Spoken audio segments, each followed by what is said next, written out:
우리 그리스도인들도 아주 절망스러운 그런 상태에 이를 수가 있을까요? 우리가 예수를 믿는다 혹은 아니면 그리스도인이 된다라고 하는 것은 희망의 사람이 된다, 부활의 사람이 된다라고 하는 의미를 가지고 있습니다. 왜냐하면 우리가 예수 그리스도를 구주로 고백하기 때문인데, 그분은 십자가 사망 권세 가운데서 이기고 승리하시고 부활하신 분, 아무리 십자가의 못을 받고 아무리 죽음의 그림자에 드리워진다 할지라도 끝끝내 부활하셔서 승리하시는 분, 그 결론은 부활 승리더란 말입니다. 그러니까 우리는 그리스도인이 되었다, 내가 예수를 믿는다 라고 했을 때 우리의 마지막은 부활 승리다, 부활 승리다 라는 겁니다. 그래서 그리스도인들은 희망의 사람이요 소망의 사람이 되는 것인데, 그런데 예수 믿는다 할지라도 그리스도인이다 라고 한다 할지라도 아주 절망적인 상태에 혹 빠질 수 있을까요? 그런 희망의 사람이 절망 상태 가운데서 허우적거릴 수가 있을까요? 아주 신앙심이 깊은 훌륭한 그리스도인들도 어떤 어려운 그런 어떤 사태에 직면하게 되면 모든 것을 포기하고 싶어하고 심지어 자기 생명까지 내던져 버리고 싶어하는 그런 자리에까지 이를 수가 있을까요? 그럴 수도 있습니다. 우리 기독교 역사상 가장 위대한 설교가 중에서 한 분으로 꼽히는 목사님 중에 찰스 스펄전이라고 하는 목사님이 계십니다.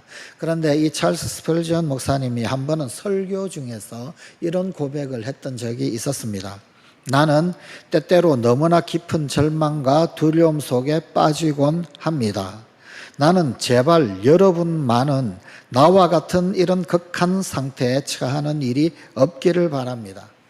설교를 하면서 설교를 듣고 있는 청중들이 내가 두렵다, 너무 깊은 절망이 나를 휩싼다, 여러분들은 제발 이런 절망감, 이런 두려움 가운데 휩쓰이지 않기를 원한다.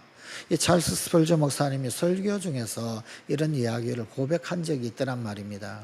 위대한 종교개혁자인 마틴 루터가 종교개혁의 진척이 제대로 보이지 아니하고 시간이 점점점 가면서 그러면서 좌절에 빠졌어요. 절망에 빠졌어요. 이 종교개혁이 제대로 되게나 할 건가?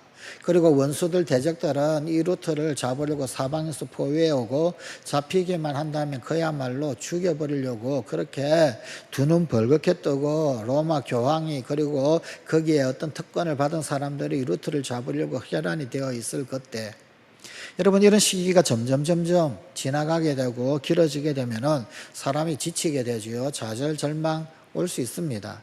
루터가 그래서 깊은 좌절감 가운데 빠져 있었을 때가 있었습니다. 그런데 그때 루터의 아내가 갑자기 검은 상복을 입었어요. 루터가 물었습니다. 여보, 무슨 일 있어? 어디 장례식이 났어? 그때 이 루터의 아내가 루터에게 이렇게 이야기했습니다. 그러게요, 당신을 보아하니 아무래도 하나님이 돌아가신 것 같아요. 하나님이 돌아가신 것 같아요. 여러분, 루터도 하나님이 돌아가신 것처럼 그의 가장 가까운 곳에서 보는 아내 보기에도 야, 우리 남편이 형편없구나, 우리 남편이 정말 좌절 절망 덩어리가 되어버렸구나, 그 위대한 루터조차도 아내에게 그런 인상을 심어줄 때가 있었더란 말입니다. 하나님이 돌아가셨다고 상복을 입을 정도가 되었으니. 여러분, 참 놀라운 사실은 오늘 본문 말씀 가운데서 저 유명한 사도 바울, 이 사도 바울이 거의 동일한 고백을 역시 하고 있더라라는 것입니다. 이 바울에게 있어서도 절망이라고 하는 것이 낯선 손님만은 결코 아니었습니다. 그도 한때 깊은 절망 가운데 빠진 적이 있었습니다. 오늘 우리에게 주신 하나님의 말씀 8절 말씀입니다. 형제들아, 우리가 아시아에서 당한 환난을 너희가 모르기를 원하지 아니하노니 힘에 겹도록 심한 고생을 당하여 살 소망까지 끊어지고.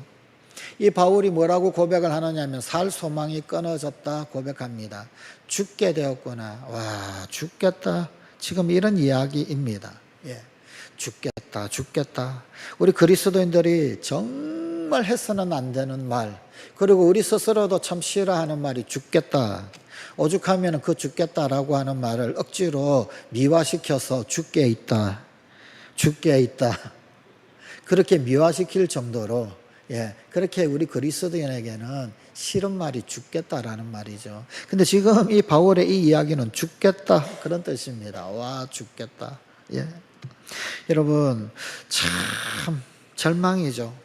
그러나 그는 절망했지만 절망 속에 완전히 함몰되거나 빠지지는 않았습니다. 그는 오히려 절망이 희망의 시작이 되었다라고 오늘 본문 말씀 가운데서 고백하고 있습니다. 어떻게 그럴 수가 있을까요? 바울처럼 오늘 우리의 절망을 희망의 시작으로 삼기 위하여서 우리가 할 일이 도대체 무엇일까요? 먼저 절망의 현실을 인정하는 것이 필요합니다. 그 절망의 현실을 인정을 하고 고백을 해야 합니다. 이 우리 민족은 사실 예로부터 좀 감정 표현에 그렇게 익숙하지는 않습니다. 표현은커녕 자기 감정을 억누르고 일부러 숨깁니다. 한국인의 의식구조라고 하는 책이 있지요. 이규태 씨가 쓴 책인데 그분의 설명에 의하면은 우리 한국인은 감정 표현을 잘 못하는 원인은 남에게 자신을 알리기를 원하지 않기 때문이다. 다시 말하면은 소위 은폐의식이 있다는 거예요. 자신을 드러내거나 자신을 알리는 것하고 이 체질적으로 참 이런 것들에 대하여서 우리는 거부 반응을 보이는 그런 민족이라는 겁니다. 그래서 숨어 있는 것 좋고요. 은폐되어 있는 것이 좋고요. 그런 은폐의식 같은 것이 이 태생적으로 우리 민족 핏줄 가운데 흐르고 있다. 이규태 씨는 그런 어떤 설파를 하고 있습니다. 우리나라의 초기 외교관이기도 하고 그리고 또 의료 선교사로 한국에 오기도 했던 알렌 선교사. 이 알렌 선교사도 그 비슷한 그런 증언을 하고 있습니다. 그가 초창기에 한국 선교하면서 중국에 보낸 편지글 가운데서 이런 글들이 있습니다. 한국인에게는 yes가 no요, no가 yes라는 사실을 알기까지 너무나 오랜 시간이 걸렸다. 우리나라 사람들을 대하면서 선교를 하는데 yes가 no고 no가 yes더라는 거예요. 예를 들면 이런 거예요. 식사하셨습니까? 라고 물으면은요. 밥을 안 먹었음에도 불구하고 먹었습니다. 그런다는 거예요. 그래서 정말 먹은 줄 안 되는 거예요. 그런데 알고 보면 안 먹었더라는 거예요. 근데 안 먹었는데 왜 먹었다고 이야기하느냐니까 피해주지 않으려고. 혹은 아니면 내가 못 먹었다라고 하는 것을 숨기기 위해서, 혹은 아니면 내가 못 먹었다 그러면 그 사람이 또 밥을 나한테 해줘야 되나 이런 부담감 가지고 이런 복잡한 아니요 뒤에 엄청나게 복잡한 이야기들이 사실은 있더라는 거예요. 그런데 yes라고 그러는데 사실은 저게 진짜 yes인지 no인지 모르겠고, no라고 그러는데 그 no도 정말 진짜 no인지 아니면 yes인지 그거를 도통 모르겠다라는 거예요. 도통. 그거를 알 때까지 긴 세월이 걸렸다는 거예요. 선교사들조차도 그랬다고 합니다. 여러분, 이런 식으로 살아가면은 21세기에 이 서구 문명 또 이제 여러 나라와 민족이 그 장막을 긋고 서로 이렇게 교류를 하면서 살아가는 이런 시절에 여러분, yes가 yes로, no가 no로 전달이 되지 아니하고 yes가 no로 혹은 no가 yes로 전달이 되게 되어지면 이 복잡 다단한 이 세상 가운데서 참 제대로 어떤 권리를 누리지도 못하게 될 뿐만 아니라 제대로 의미 전달 혹은 아니면 진정한 소통의 단절이 일어나게 되어지는 그런 치명적인 실수가 일어날 수도 있습니다. 아주 오래 전이었는데 이 미국에서 참 어이없는 안타까운 그런 일이 있었습니다. 우리 이민간 한국 어떤 어머니, 그런데 그만 아들이 불의의 사고로 말미암아서 죽음을 맞이하게 되어졌어요. 경찰들이 오고 조사를 하고 난리가 났는데 막 울고불고 난리가 나면서 그러면서 그 어머니가 뭐라고 가슴을 치면서 이야기를 했냐면 내가 죽였어 그러는 거예요. 우리는 무슨 말인지 알아들어요. 내가 죽였다. 그 아들이 모든 죽음 그 원인을 전부 내 탓으로 삼고, 그리고 또 그 원통함을 내가 끌어안고 그 죽음을 내가 대신하고 싶어하는 그 어떤 우리는 알아듣죠.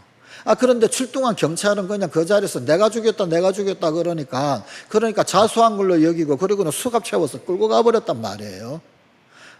이게 참 이 우리나라 사람들의 이 다른 나라 사람들은 이해하기 어려운 묘한 그런 어떤 특성입니다. 예. 그러니까 좀 말을 약간 이중적으로 하는 것도 있고요. 은폐의식도 있고요. 그 다음에 전적으로 또 어떤 경우는 내가 전부 다 내가 아님에도 불구하고 내가 다 떠안으려고 하는 이런 부분도 있고 뭐 그렇더라라는 이야기입니다. 자, 그런데 여러분 이런 경우에는 사실 이 참 정확한 어떤 그런 소통이 이루어지지 않게 되어지는, 뭔가 단절이 일어나게 되어지는 그런 어떤 이 장막 같은 것이 세워지게 되는 수가 있습니다. 근데 문제는 뭐냐면요, 여러분 어떤 고통이 닥쳤을 때, 근데 그 고통을 감추어 버리게 만드는, 그리고 그 고통의 실체를 정확하게 내다볼 수 없게 만드는 장막이 세워져 버리게 되어지면, 여러분 그 고통의 실체는 본인도 헷갈려하고 다른 주변에 있는 여러 사람들은 아무도 그걸 알지를 못합니다. 절망이라고 하는 것은 더더욱 그러합니다. 오늘 우리에게 주신 하나님의 말씀 가운데서 바울은 이 우리 민족의 어떤 특수성하고는 조금 반대로 자기가 당한 어려움을 조금 더 은폐하지 않습니다. 솔직하게 있는 그대로 다 드러내어 놓습니다. 오늘 본문 8절 말씀 가운데서 그가 자기 아시아에서 당한 그 환난에 대하여서 자기의 그 환난, 아시아에서 당한 환난을 고백을 합니다. 형제들아, 우리가 아시아에서 당한 환난을 너희가 알지 못하기를 원치 아니하노니 힘에 지나도록 심한 고생을 받아 살 소망까지 끊어지고, 힘에 지나도록 심한 고생이 있었다. 그렇다라고 해서 이것이 오바는 아니에요. 과장도 아니에요. 사실은 또 이게 우리 민족하고 또 약간 다른 게 있죠. 우리는 좀 과장을 많이 해요. 표현을 안 하면 안 했지, 만약에 했다 그러면은요, 그것도 일종의 은폐의식이라고 그래요. 예. 과장해서 한대요. 과장해서 또 그거를 막. 예. 사실은 안 죽을 정도인데 정말 죽다가 살아났다고. 예. 그런 식으로 또 표현을 안 되는 거예요. 헷갈리게 만들죠. 하여간 바울은 힘에 지나는 심한 고생을 했다. 살 소망이 끊어졌다. 솔직한 표현을 씁니다. 그러나 여기서 끝나지 않습니다. 그 다음 9절 말씀 가운데서 사형 선고를 받은 심정이었다. 와, 이 정도면 얼마나 캄캄했겠습니까? 그렇게 고백을 합니다. 아주 정확하게 이 바울이 직면했던 환난, 그 어려움이 도대체 어떤 것이었는가, 그걸 우리가 정확히 알 일은 없어요. 그걸 어떻게 정확하게 알겠습니까만, 그러나 이 성경학자들은 이 사도행전 19장의 그 은장색 데메데리오 사건을 연료해서 겪었던 일을 바울이 회상하는 거다, 뭐 이런 식으로 좀 해석을 하기도 합니다. 혹은 아니면 전도하다가 체포되어져서 고린도전서 15장 52절에 언급된 대로 맹수와 싸워야 되는 형벌 앞에, 그야말로 옛날 로마 시대 때 잡아가지고 뭐 호랑이나 사자나 맹수 그 가운데서 그냥 이렇게 굴에 떨어뜨리든지, 혹은 아니면 경기장 가운데서 맹수를 풀어놓고 그 가운데서 도망치게 만들든지, 그런 것들이 있었잖아요. 아마도 그런 형벌을 받았던 때가 있었던 것 같습니다. 그런 것들을 이야기하고 회상을 하고 있다. 성사학자들은 그렇게 해석을 하고 있습니다. 하여간 그것은 너무 두려운 일이었고, 와, 이제는 정말 죽었다 라고 할 만큼 절망스러운 그런 어떤 상황 가운데 빠진 적이 있었더라 라고 하는 것입니다. 사람이 자신의 그 감정, 그것을 있는 그대로 솔직하게 표현할 수 있는 사람, 사실 그게 건강한 사람이에요. 여러분, 건강한 사람은요, 다른 사람 이야기 잘 하지 않습니다. 너에 대해서 이야기하잖아요. 네가 이랬잖아, 너가 저랬잖아, 너. 아니, 그런데요, 그건 건강하지 못한 사람이에요. 왜 자꾸만 우리가 말 표현을 할 때 너를 자꾸 걸고 넘어지고 너에 대해서 이야기를 하느냐면, 그것도 은폐의식입니다. 나를 감추기 위해서 그런 거예요. 물론 사실 심리학적으로는 이걸 이제 소위 투사라고 그런대요. 예, 너 이야기하는데 사실은 나를 이야기하는 거라는 거죠. 그래서 이제 좀 뭐 심리학 공부 많이 하신 분은 그걸 꿰뚫어 보죠, 그죠? 야, 네가 나 붙들고 나를 이야기하는데 사실은 너 자신을 이야기하는구나. 야, 근데 그것도 덕도 수준이나 되어져야 그게 해석이 되지. 잘 해석이 되지는 않아요, 그죠? 워낙 우리 사람이 감정적인 존재라서. 예. 근데 어쨌든 일반적으로 너에 대해서 이야기하는 사람들은 건강한 사람은 아니에요. 건강한 사람은 나를 이야기합니다. 나는 이러하다. 내 생각은 이러하다. 나는 이런 상황이었고 이렇게 했다. 나에 대해서 이야기를 합니다. 내 느낌을 이야기하죠. 그죠? 근데, 내 느낌이 혹은 아니면 내 생각이 절대적인 양, 너 왜 그랬냐, 너 왜 그랬냐, 너 왜 그랬냐. 그러니까 너 그랬는데 너는 이거야. 너 저러겠는데 너 그거는 그런 거야. 자꾸 너를 이야기하는 사람 사실은 건강한 사람은 아니에요. 예. 여러분, 사람이 건강하려면요, 나를 이야기를 해야 합니다. 나를. 예. 근데 여러분, 환난도 마찬가지고 고난도 마찬가지고 절망도 마찬가지입니다. 내가 너무 어렵고 내가 너무 힘들다라고 그러면 나의 절망적 상황에 대해서 내가 내 스스로 그것을 인정하고 이야기할 수 있을 때, 그때 건강이 회복되어지는 프로세스가 우리 가운데 작동하게 되더라라는 말입니다.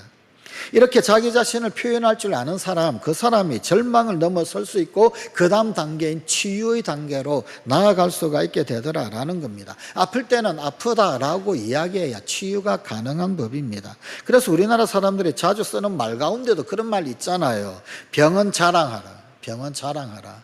자랑해야 병이. 예. 제가 지난주 월요일 날요, 자고 일어나니까 지금도 아픈데 이 발꿈치가 아파가지고 갑자기 이게 무슨 현상인가. 근데 저희 월요일 날 교회에서 좀 무슨 조그마한 행사가 하나 있었거든요. 왔는데 이제 저 교육관 사무실에서 이야기를 했어요.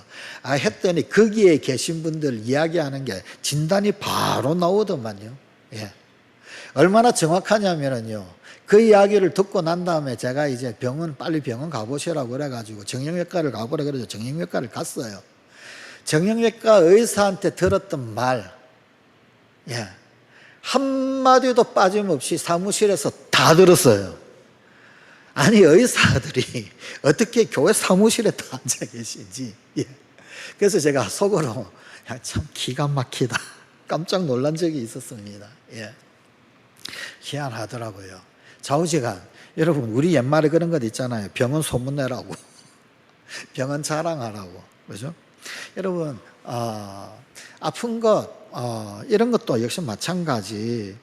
여러분, 우리가 절망을 넘어서서 치유의 단계로 가기 위해서 여러분, 아플 때는요, 아프다고 말을 해야 합니다. 아프다는 걸 말을 해야 치유의 단계로 넘어갈 수가 있더라라는 겁니다.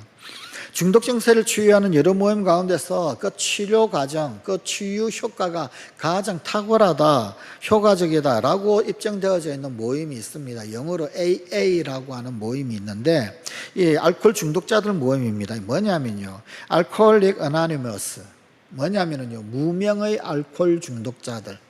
이 이름 없는 알코올 중독자들인데 그런 어떤 모임이 있어요. 그런데 이곳에서 사실은 치유 효과가 굉장히 좋다고 그래요. 그런데 여기에서 알코올 중독을 치유하는 12가지 단계를 시행을 한다고 그럽니다. 그런데 그 12가지 단계 가운데서 첫 번째 단계는 이 AA에 들어오는 사람들은 반드시 첫 번째 단계를 해야 되는데, 이 단계가 뭐냐면 이렇게 고백을 하는 것이라고 합니다.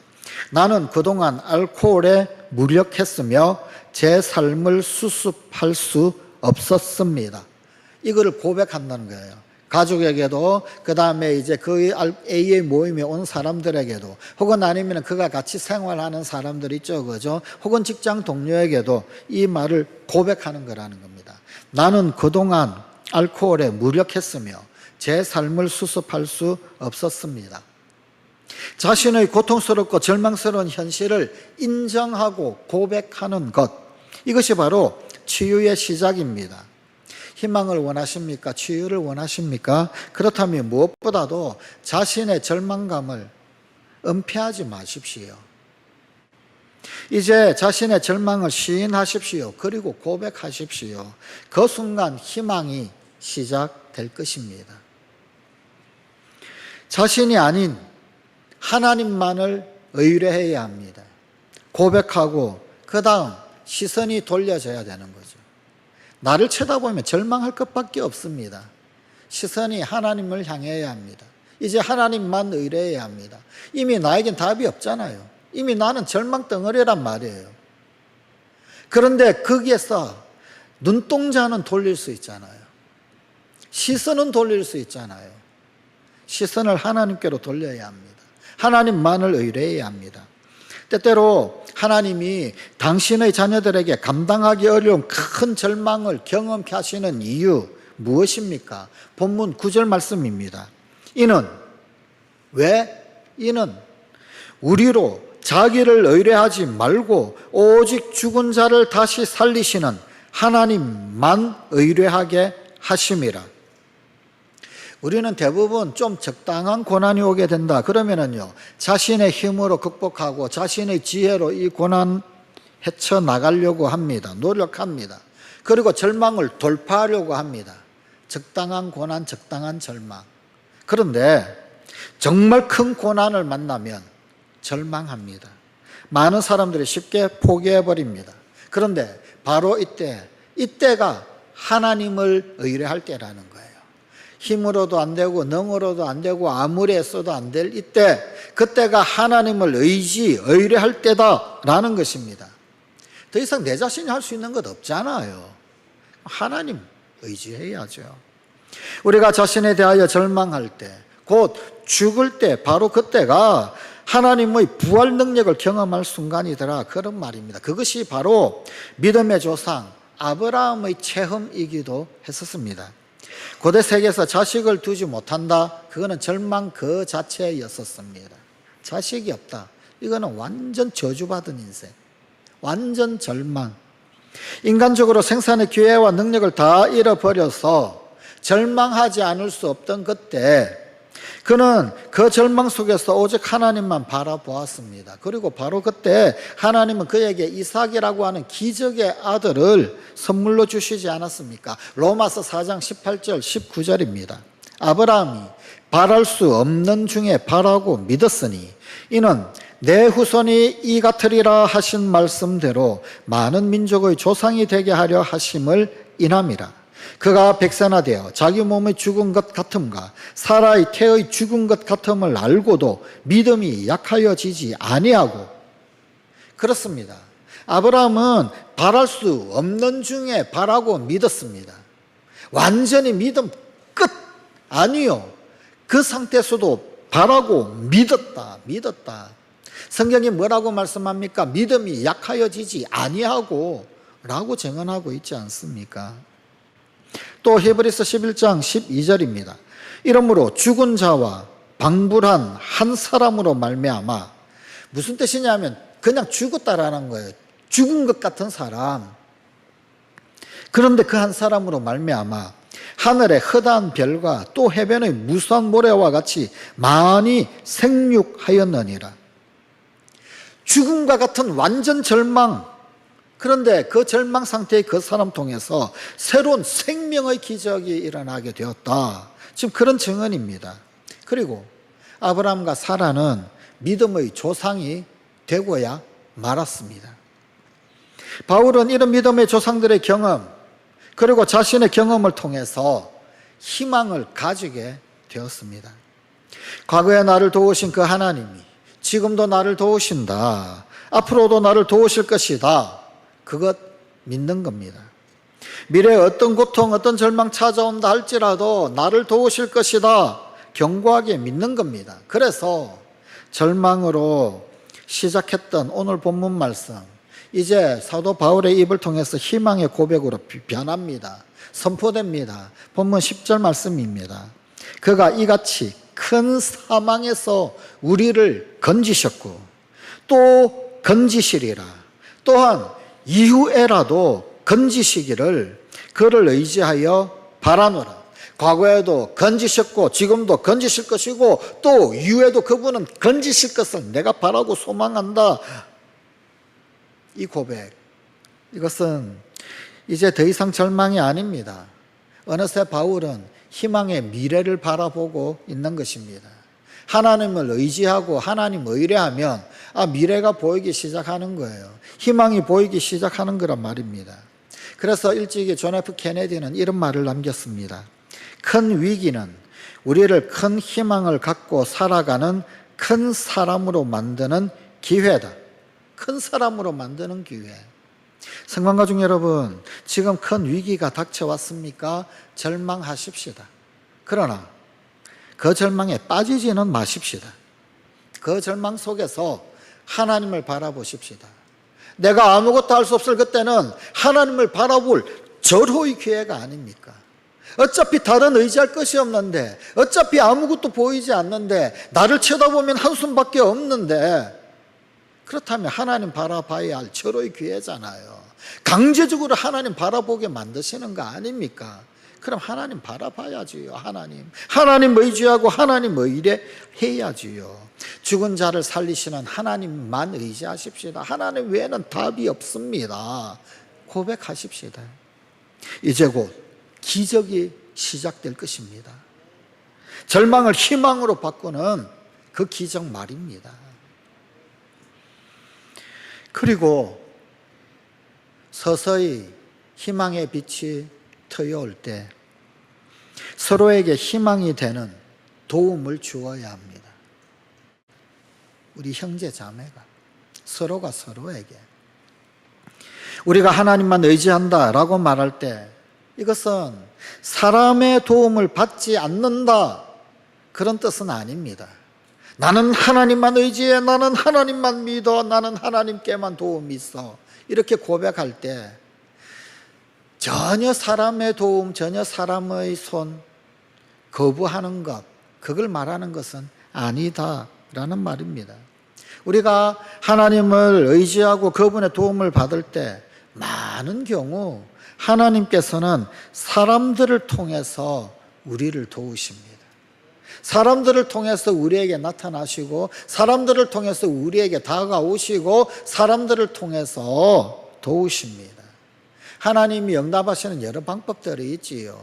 우리가 간구하며 기도할 때 성령님 역사하십니다. 성령님 역사로 우리가 응답을 얻고 도움을 받습니다. 물론입니다. 성령님만 역사하십니까? 우리가 간구하며 기도할 때 천사들이 동원됩니다. 천사들이 동원되니까 또 우리가 희망이 생기는 거지요. 그리고 또 환경이 변화되게 됩니다. 환경의 변화를 통해서 하나님께서 우리에게 응답을 주시고 우리에게 희망을 주십니다. 무엇보다도 응답의 사람을 보내주십니다. 응답의 사람을 보내주심으로 말미암아 응답을 주시고 사면초가 상황 가운데서 열리는 문 보게 하신단 말입니다. 많은 경우 사람을 통해서 하나님 역사하십니다. 도우십니다. 그때 우리를 돕는 자들, 우리에게 도움이 되는 도움을 주는 그들은 우리에게 작은 하나님, 작은 그리스도가 되는 것입니다. 마찬가지로 하나님께서는 우리 각자가 고통받는 이웃들 그들에게 작은 그리스도가 되어주는 삶을 살기를 기대하십니다. 성만가족 여러분, 크리스찬 혹은 우리가 그리스도인이라고 하잖아요. 여기에 크라이스트라는 말이 들어있어요. 그리스도인 혹은 크리스찬이라고 하는 말에는 크라이스트, 그리스도라고 하는 말이 들어있다. 뭘 말할까요? 그리스도를 닮는 사람, 그리스도 같은 사람.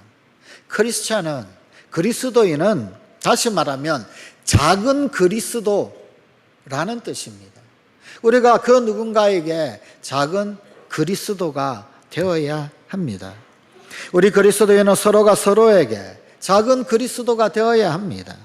우리가 고통 가운데 있는 이웃들에게 작은 친절을 베풀고 작은 도움을 베풀고 작은 격려를 베풀 때 작은 위로, 작은 격려, 작은 기도 한마디, 그런데 그것이 아무리 작은 이웃들에게 행한 작은 일이라 한다 할지라도 주님은 그런 우리의 모습을 보고 이렇게 말씀하셨습니다. 우리가 우리에게 베푼 그 작은 도움, 그걸 가지고 주님은 내게 한 것, 주님께 한 것이라고 그렇게 말씀하셨습니다. 내게 한 것이다. 주님께 한 것이다. 그러므로 우리는 어려움이 찾아올 그때, 그리고 그 가운데 빠져있는 그 누군가를 볼 때 먼저 주의 도움을 구해야 합니다만 더불어서 사람의 도움도 구해야 합니다. 이웃에게 도움 구하는 것, 그것을 부끄러워하지 말아야 합니다. 특별히 기도 요청하는 것, 그것 부끄러워하지 마십시다. 바울 역시 본문 말씀 가운데서 하나님께 대한 자신의 믿음을 고백하고 난 이후에 여기 지금 편지를 받고 있는 이 고린도 교인들에게 기도 부탁을 해요. 고린도 교인들에게 나 위해서 나 좀 이렇게 기도해 달라, 그렇게 기록하고 있습니다. 본문 11절 말씀입니다. 너희도 우리를 위하여 간구함으로 도우라. 이 고린도 교회 얼마나 말 많고 탈 많은 교회입니까? 그냥 문제 온갖 문제는 전부 다 복합적으로 갖다 놓은 그런 말 많고 탈 많은 교회가 고린도 교회였어요. 예. 그런데 그런 교회라고 한다 할지라도 기도해 달라, 기도함으로 도우라. 사도 바울이 이 고린도 교인들에게 기도 부탁을 하고 있더라, 그 말입니다. 하나님이 자신을 도울 테니까 사람의 도움은 필요하지 않다. 사도 바울은 그러지 않았어요. 그 문제 덩어린 고린도 교인들에게도 나 좀 기도해 줘, 부탁하고 있는 겁니다.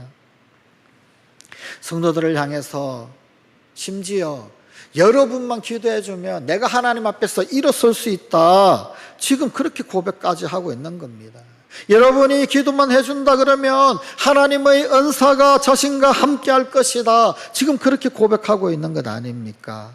여기서 이 바울은 하나님의 은사가 구체적으로 무엇인가 밝히지는 않았어요. 그러나 중요한 것 이것입니다. 하나님께서는 우리 각자에게 다른 은사들을 주셨습니다. 우리에게 왜 은사를 허락하셨습니까? 우리는 그 은사로 우리 자신들의 고통을 극복할 수 있으며, 우리 또한 고통받는 이웃들, 우리 주변의 형제 자매들에게 희망의 도움을 주어야 하는 것입니다. 은사는 고통을 극복하는 수단이요, 고통을 극복하도록 돕는 도구입니다.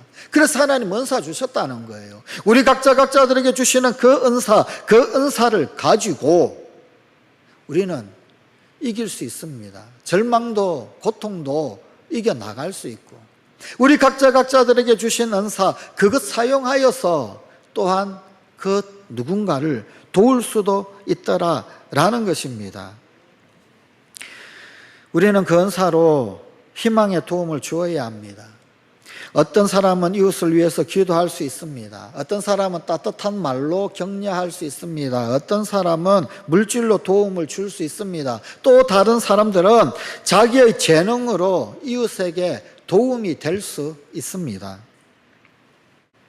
아주 평범한 이웃들이 살아가는 따스한 삶의 이야기를 전하는 책 중에 연탄길이라고 하는 책이 있죠. 그 연탄길이라고 하는 책 안에 보게 되면 소중한 희망이라고 하는 이야기가 있습니다. 벽돌로 지어진 3층짜리 건물 그 1층 가운데 병희라고 하는 이름의 화가가 화실을 운영하고 있었습니다. 같은 건물 3층에 새로 이사 온 사람이 있었어요. 어떤 어린 아기를 업고 늘 지나다닙니다. 계단을 아기를 업고 늘 오르내리는데, 그런데 이 3층에 새로 이사 온 이 아기 엄마가 참 이상한 습관을 가지고 있는 것을 이 1층 화가 병희가 발견을 했어요. 계단을 오르락 내리락 할 때마다 계단 오르내리는데 꼭 한쪽 눈을 감고, 왼눈으로 계단을 오르고 왼눈으로 계단을 내리고 이러는 거예요. 여러분, 아기까지 없고 그러면서 한쪽 눈 감고 계단 오르내리면 얼마나 위험하겠습니까? 참 이상하다. 이 병이가 참 이상하다. 이상한 별 희한한 습관 지닌 여인도 있다, 그런 생각을 했습니다. 그런데 하루는 비가 와가지고 급히 비를 피하느라 이 1층 화실로 이 아기 엄마가 들어왔어요.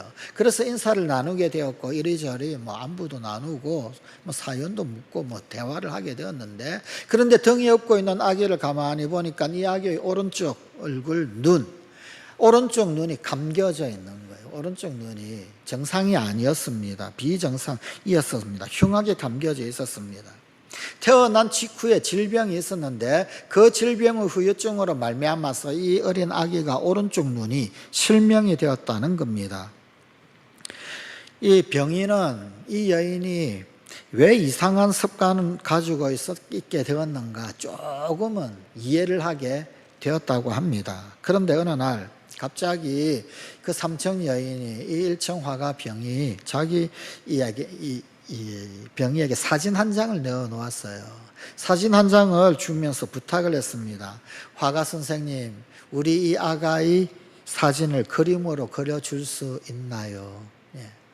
예, 물론이지요. 그랬더니, 그런데 한 가지 부탁이 있어요. 오른쪽 눈, 감겨져 있는 이 오른쪽 눈을 정상 눈으로 그려주세요. 떠서 잘 보고 있는 듯한 그런 눈으로 예쁘게 그려줄 수 있으세요?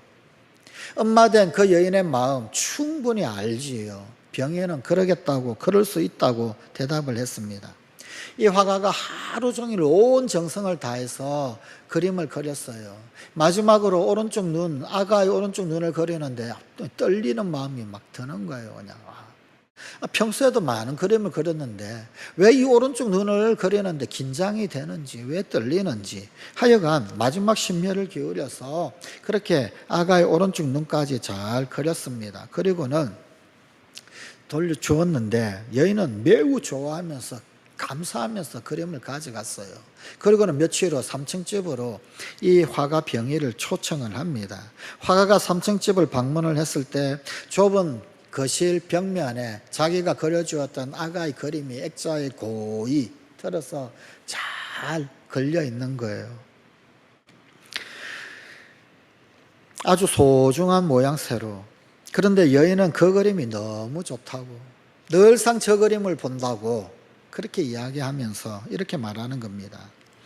화가 선생님, 저는 제 아가에게 꼭 이런 눈을 주고 싶어요. 아가가 조금 더 크면 제 눈을 이식해 줄 거예요. 그러면 우리 아가도 예쁜 눈을 가지게 되겠지요. 그래서 저는 지금부터 한쪽 눈으로 사는 연습을 하고 있어요. 한쪽 눈으로 밥 먹고, 한쪽 눈으로 계단을 내려가고, 한쪽 눈으로 길을 걷지요.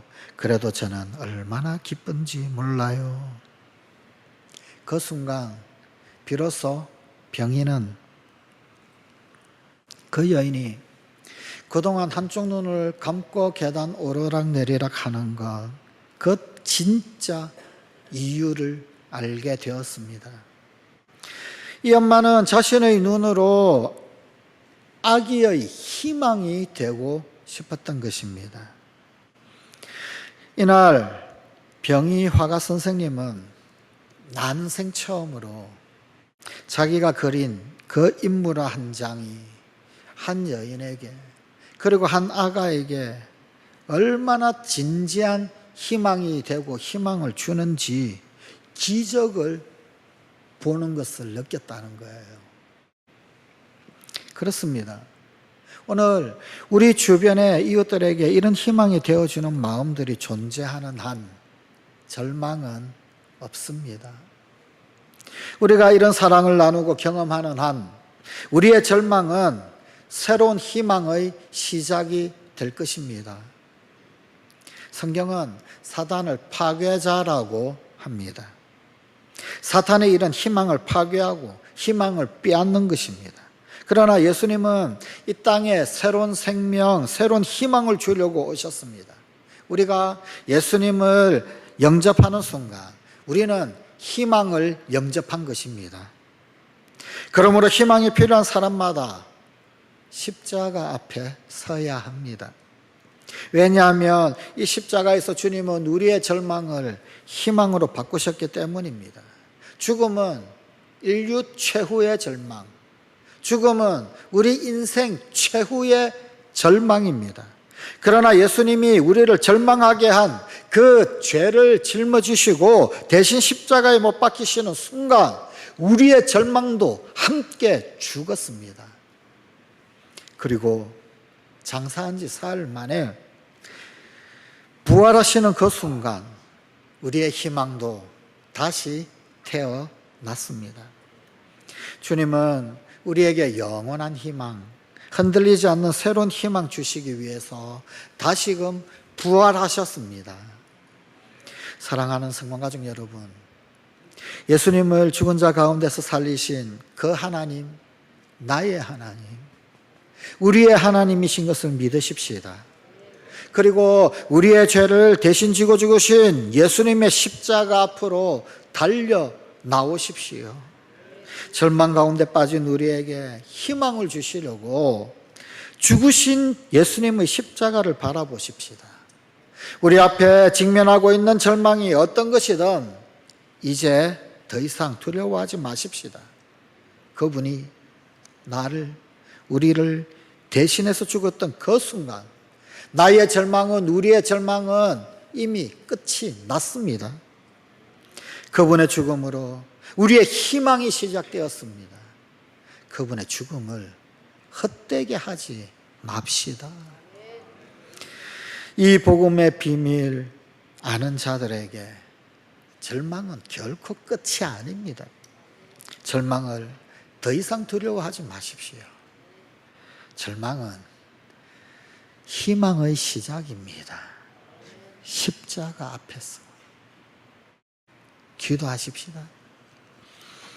아버지 하나님, 절망, 아니 희망의 시작을 십자가 가운데서 우리에게 고스란히 허락해 주신 우리 주 예수 그리스도를 찬양합니다. 우리 주 예수 그리스도를 우러러 앙망합니다. 우리가 우리의 절망을 우리 주님 앞에 고스란히 내어드립니다. 내가 할 수 없는 그것 주님 앞에 고스란히 내어드립니다.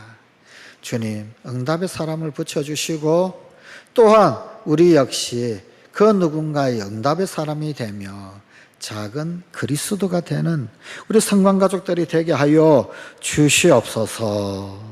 우리 주 예수님 이름으로 기도드리옵나이다. 아멘.